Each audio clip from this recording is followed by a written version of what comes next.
Hey guys, those of you who have been subs of ours for a long time know that I typically don't do response videos, right?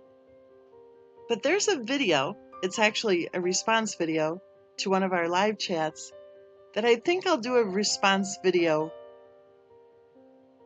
in response. Yeah, welcome to the new true crime community on social media, where it looks like the only place that the scumbag attackers get any content is from the 3 channels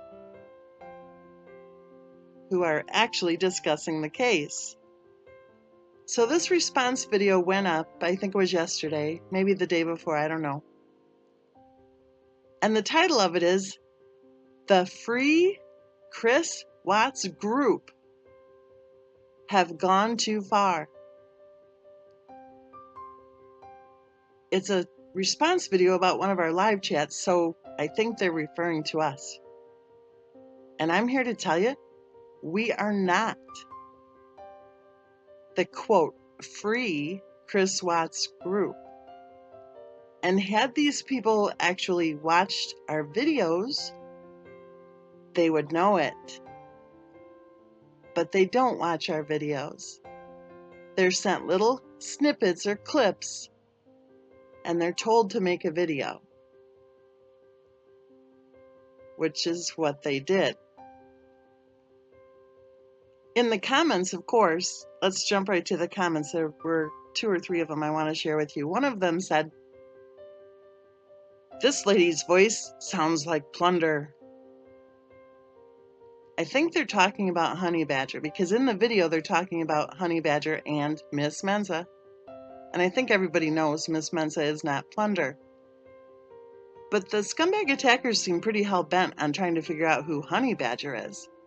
And they've spent the last week and a half insisting that Honey Badger is really Lana, which we all know she isn't. But hey, it gives them something to make a video about, right? It's called content, for the content creators who don't have any content to create with. Well, they do, because they're using our content. So in this clip that they used, Honey Badger is saying to me that, I can't remember, I don't know the names of the towns, because you guys know I'm more about the psychological part of this case and the relationship issues with this case than I am about whether it was a car or a truck or where it was or when. But Honey Badger said something about how she looked at where the location was of the work site or the job site, and that it was close to where A said that she was when she went to the doctor's office to find out whether or not Christopher Watts' wife went to the doctor that morning. Okay? Or no, I have that wrong. It was where A said that she went to go look for a house for one of their MLM people. Okay, you can tell in this clip that I'm sitting there going, huh? Because I don't know this stuff. But what Honey Badger said during this clip was that the car was evidently in the same area as the job site at 10 a.m. And I said something like, wait a minute, wasn't there an alarm or whatever it's called with the garage door opening at 9 a.m.? Honey Badger said yes. Okay? So let's reframe here. Let's start at the beginning. What we have is a live chat where a lot of people, all opinions are welcome, including the opinions of the person who made the response video, right? In the first place. All opinions are welcome. Everybody's welcome to hop right up on the panel and to talk about their own opinions on the case, including Honey Badger. She's allowed to talk on the panel without the scumbag attackers sending out the search crew to try to figure out who she is, right? Because you know why they want to know who she is. Because the scumbag attackers like to harass our family members and friends. They like to harass our employers. They like to file false police reports. They like to dox our home addresses. They like to dox our grandchildren's photos. They like to stalk us in real life. They like to make death threats against us. They're not talking about Honey Badger's opinion when they're saying they want to find out who she is. Because let's face it, they don't care about anybody's opinion. In the case of Christopher Watts, what they care about is controlling the narrative. What they care about is having somebody speaking out who disagrees with the narrative that they have either been hired or recruited to control. So they take this snippet and they show a map and whatever and la la la. And then they have their comment threads going, you know, the breeding ground for hate and harassment and doxing, I might add.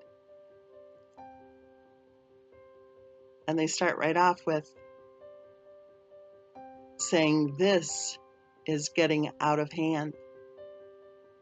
That was one of the comments made by a fake profile. The other one, of course, I already said, this lady's voice sounds like plunder.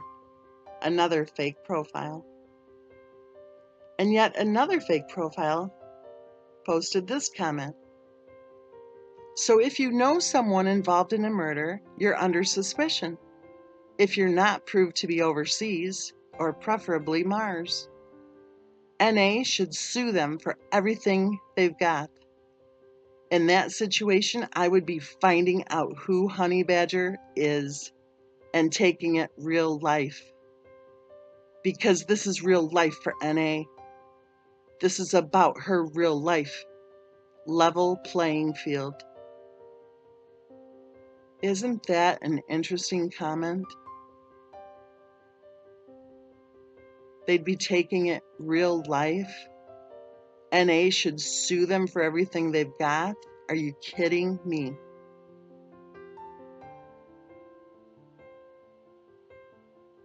They want to take it real life because you know what? They've been taking it real life from day one.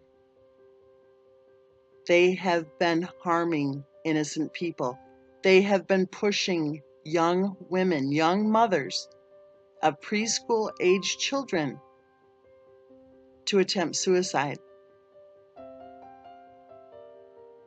They have been creating videos that are threatening our lives. They have committed slander. They have committed libel. They have committed defamation and IIED. They have committed and continue to commit criminal harassment. Honey Badger, Paula, Melissa, Danielle, all of us have the right to discuss the case of Christopher Watts. Honey Badger, Paula, Danielle, Melissa, all of us have the right and the freedom to discuss the case of Christopher Watts. We have the right to have our own opinions on this case. We have the right and the freedom to have our own opinions on this case, and many of us are focused primarily on what happened to poor little Bella and Cece. Not only the night of the tragedy, but also leading up to the tragedy itself. This case is unlike any other true crime case.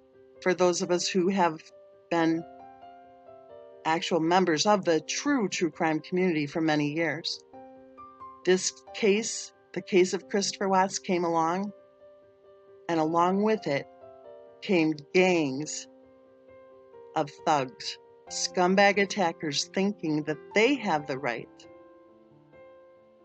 to commit harassment, to promote hatred and violence, to dox us, to harm us, to harass our families, to harass our employers. They do not have the right to promote hatred and harassment against us. They do not have the right to dox us. And they do not have the right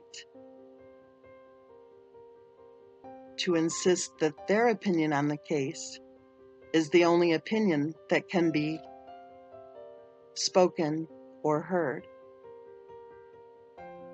There are thousands of us in the true crime community who believe that Christopher Watts may have been telling the truth when he said that he did not murder his children, Bella and Cece Watts. There are thousands of us who do believe that there are other people involved. And I have a question. The scumbag attackers are evidently hired and recruited to promote the fallacy that NK was somehow involved. Video after video, live chat after live chat are posted online accusing NK of murder, right?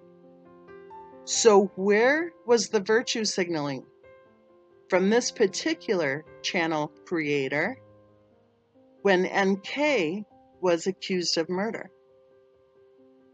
So it's okay to accuse NK, but you better not question where NA was at any given point in time. Do you see the irony with what I'm saying? Which leads us to another comment that was posted in the comment threads. It reads, quote, "Those girls and that channel are crazy. They are just trying to take the heat off NK. They think we all stupid."